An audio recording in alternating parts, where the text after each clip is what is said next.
Well, another week has gone by and I've just got back from interstate, from our outlet in Theberton. Hey, you know what I'm going to ask? Have you been watering my garden while I was gone? You haven't. I'll tell you why you haven't, because I know my plants. And on top of that, was it frosty when I was gone? Did we get a little bit of frostbite? You gonna answer me? That's it, piss off.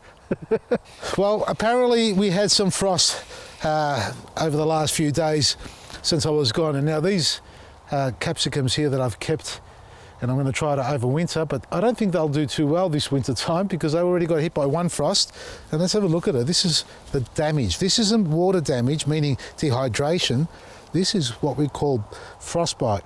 So frost has landed on the tips of these little leaves here, and this is what the result is at the end, burnt leaves. So they've actually collapsed, the cell walls collapse. It expands and contracts, and it eventually just gives up the ghost. So no more sap flow going through these, and these are going to fall off. And it's not only these ones, we're going to have a look at these other ones as well. It's pretty much the capsicums at this stage. This poor little yellow habanero got knocked out for 6, all the tips. Now, this is still very green at the bottom there, so when you see a plant like that, I wouldn't discard it, in other words, pulling it out. Persevere with it if you're going to try and keep it for a second year, if not a third year, but this is going to need a cover over the top, and it doesn't have to be anything elaborate. It can be as simple as a cloth, even some plastic or a plastic bag, or even a bucket over the top. During the evenings, it's not all day that you want to put it on there, so you've got to create a little mini hothouse over the top. If anything, just a medium of some sort, whether it's plastic or cloth, that's going to separate the frost from sitting on there.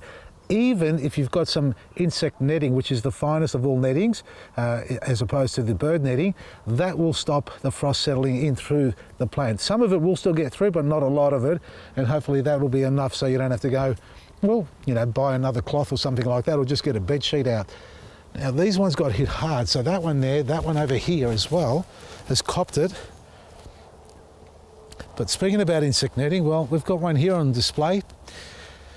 We've got the eggplant in here. Now, I said some of the frost will get through, and it looks like it actually did with this one, but remember, we've got very harsh weather. Look at this. This is burning.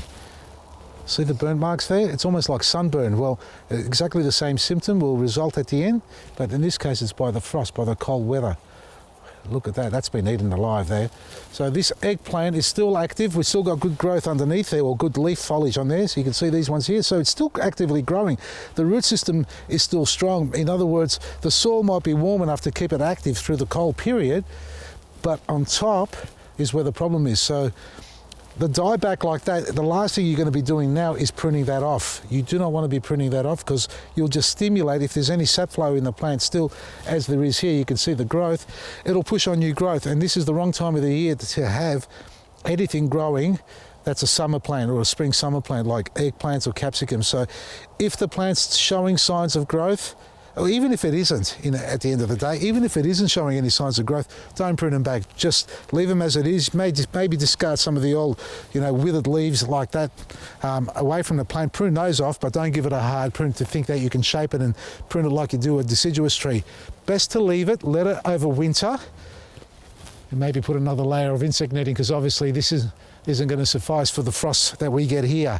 So let it overwinter, and come closer to springtime, you can actually prune it back, because that's when the sap's actively growing, the soil temperature's higher, and that way the plant will react and you won't have the fear of frost landing on it. Unless you're in a frost-prone zone, in areas where, springtime, like we do, we still get some frost in September. We've actually had snow.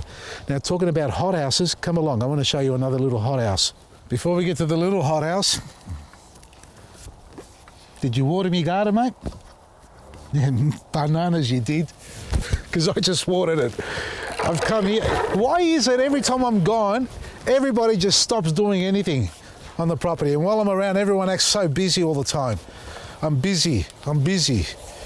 Well, these are my capsicums, 3-year-olds or 3.5-year-olds. And remember the graft? And I'll tell you how I know you didn't water this plant. Because I watered this earlier and it's just coming on good now. This is the grafted eggplant that I've put on here. Very late in the season. Yes, it's got a fruit on it, folks. Yeah, I've got to cut it off. But this is the grafted one here. and there's the other one there. This one hasn't taken off as hard as this one has, but obviously we're very late in the season. That's going to get pruned off so we're not destroying the energy in the plant, but a very strong root system. That's a rootstock, and I'm going to prepare a heap of these for you guys for springtime, so hopefully they'll be ready in time for you to plant in the ground. But either way, once you've got one, you've got it for life. Now that is cold weather damage. Simple as that. Even though it's under here, it still gets a lot of wind on the sides because it's not completely sealed, and the lack of water. You hearing me, mate? Yeah, over here. Hey, water. Water it. Oh, by the way, who stepped on my watering wand, by the way? I forgot to say that these are really looking good. They didn't get hit by the frost as opposed to the ones outside. I forgot to mention that, but what I did not forget to mention is they're thirsty. Someone forgot to water them. That's right. These ones here love the cold weather, folks. Actually love the frost, but they need a little bit of a water as well with my watering wand that I left here for the guys to water for me. Pretty good, isn't it? Good job, mate. Maresi. I'm just going to swap it over to the one that hasn't been stepped on. This one's got a metal head on it, which is a lot sturdier, not a swivel head like this. This was actually stepped on. It's got a huge crack down the side here there, folks. So they don't just break on their own. They've got to break with a little bit of force forced onto them. So the little one works tremendously well. And yes, I'm wetting the foliage over the top because that's important as well for these little plants. So a nice little soak. Last year's broccoli's flowering, and we do a little bit of broccolini. We just pick these little heads like that and we eat them, and they are delicious. Just make sure there are no aphids on here. I can't see any. Listen, grow some. These ones aren't going to make it through winter, I don't think so. See the dieback there? That's a concern there. Things like that, which I call canker, is going to have to be cut off. That will have to be cut off because otherwise that will work its way down the main stem here, and once we lose half that stem, you may as well kiss the plant goodbye because it ain't going to survive that. But I definitely have to put a plastic bag over the top of these, a little makeshift hothouse. This is too big to use one of those cloches that we have. It's like a little dome. So I'm just going to have to wrap this up with maybe some bubble wrap and put a couple of garden stakes in here to sturdy it. Look at the damage. Frost. Now this bed here is out in the open. It's away from the conifer hedge, so it gets a lot more wind, crosswinds from here. And with the cold weather that we've experienced, well, that's obviously, I haven't been here to see it, but that's obviously what's caused the damage, and the bloody birds are getting in here too. So insect netting over the top, or bird netting, and a little bit of plastic. And talking about hothouses, what I mentioned earlier at the beginning, well, this is the little mini hothouse that we're going to release out into the home gardens. And I know it's been around for a while, but we haven't had it before. And it's basically the same as the big hothouses that we have, which is a hothouse lid and tray, but this is a lot sturdier by comparison. So a lot more rigid, a smaller unit, and you can see the 72 cell tray, which isn't built for this one in particular, but it does fit in there, 99% fit. That's the tray for that one there by comparison to this. So this also has its own 72 cell tray, which can sit straight in there nice and neatly with the holes at the bottom, and a very strong lid on top, a sturdy lid, unlike the larger one, which is a lot softer and with its own ventilation. So it is a smaller unit by comparison. So this is a 24 cell, and it's ideal for those who just want to grow 3 or 4 tomatoes, get your early springs in, get your cucumbers in there, get some capsicums if you like in there, and whatever else spring or summer lines that you want to grow there to get them on early. I'm actually going to use this by comparison to the other one. I'm going to use both of them, but I'm really going to give this one a go. So thicker plastic, so I reckon it'll hold off the cold weather a lot better. But again, you can sit this on your hot water service if you got one, or something, or a heating service outside that may heat on top, so you can just sit it on top there. It radiates a little bit of heat out underneath it, providing the unit's actually facing the sun as well. You don't want it in complete shade. It's okay while the seed's in the ground and hasn't germinated, but once they germinate, make sure you get them out into the morning sun.